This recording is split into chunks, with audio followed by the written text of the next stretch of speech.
आज तुम्हें बुरा लगता है, तुम कहते हो मुझे लेट आने पर क्यों टोका जाता है, मुझे सुबह जल्दी जाने पर क्यों रोका जाता है। साहिब कोई नहीं पूछेगा, अपनी मर्जी से आओगे, अपनी मर्जी से जाओगे। कोई नहीं पूछेगा बेटा लेट क्यों आता है, बेटा सुबह जल्दी क्यों जाता है। पता उस वक्त लगता है जब चारपाई घर से उठ जाएगी, फिर समझ लगेगी सब सो गए होते हैं, बहनें सो गई होती हैं, बाप सो गया होता है, भाई सो गया होता है। एक बूढ़ी माँ है साहिब जिसको नींद नहीं आती, वो उठ कर चारपाई से देखती है कि कब दरवाजे पे दस्तक होगी और मेरा बेटा आएगा और मैं उसको खाना पेश करूंगी। दीगर बेटे कहते हैं माँ सो जा, तुझे नहीं पता उसने 2 बजे आना, उसकी रोज की रूटीन है।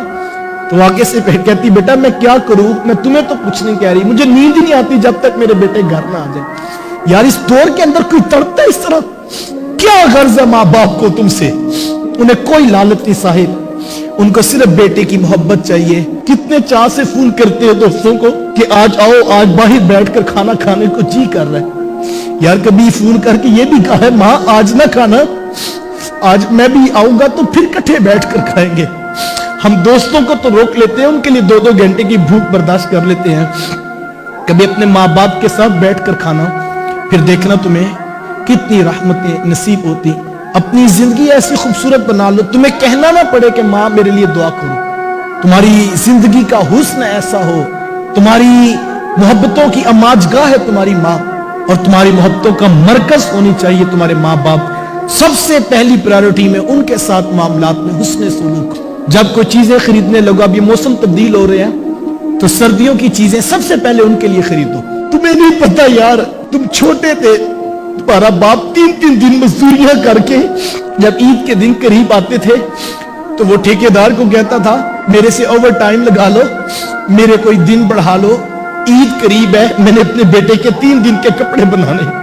और वो रात गेज जब लेकर आया तो उसने कहा कि उठाओ ना मेरे चांद को, मैं इनको कपड़े पहनाने हैं। तो माँ ने कहा कि चलो सुबह उठेगा, सुबह ईद के बाद पहनेगा। तो उसने कहा नहीं अभी उठाओ ना, मेरा जी करता है मैं अभी देखूं ये कैसा लगता है। यार जो बूढ़ा बाप मजदूरियां कर करके हमारे 3-3 दिन के कपड़े ईद के पूरे करता रहा, आज वो 2 कपड़ों का भी मोहताज है।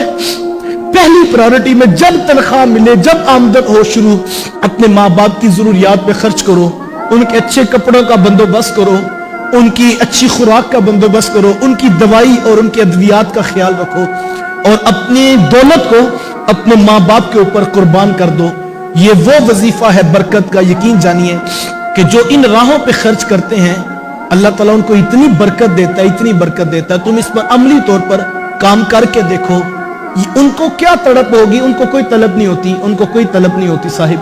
ये तुमने अपने हिस्से में उनको देकर अपनी आमदन में बरकत का वजीफा शामिल करना है। कितना अच्छा हो कि हमारे रवैये में नरमी आ जाए, हमारे लहजे में अदब आ जाए, एहतराम आ जाए। हम घर जाए तो हाथ छोड़कर माँ के कदमों में बैठ जाए, हम बाप के पांव पकड़कर बैठ जाए कि अब्बा जी मैं भूला था, मुझे नहीं पता था, मैं सारी गुस्ताखियां सारी गलतियां कबूल करता हूं, मुझे माफ कर दे। और आज माफी मांग लो, पता नहीं कल का सवेरा तुलू हो या कि ना हो, आज उनको राजी कर लो। वो तो पहले इंतजार कर रहे होते हैं कि किसी तरीके जो है वो हमारी औलाद वापस पलट आए। इस वीडियो को शेयर जरूर कीजिए, हो सकता है आपके एक शेयर से ये बात किसी के दिल में उतर जाए। जज़ाकल्लाह।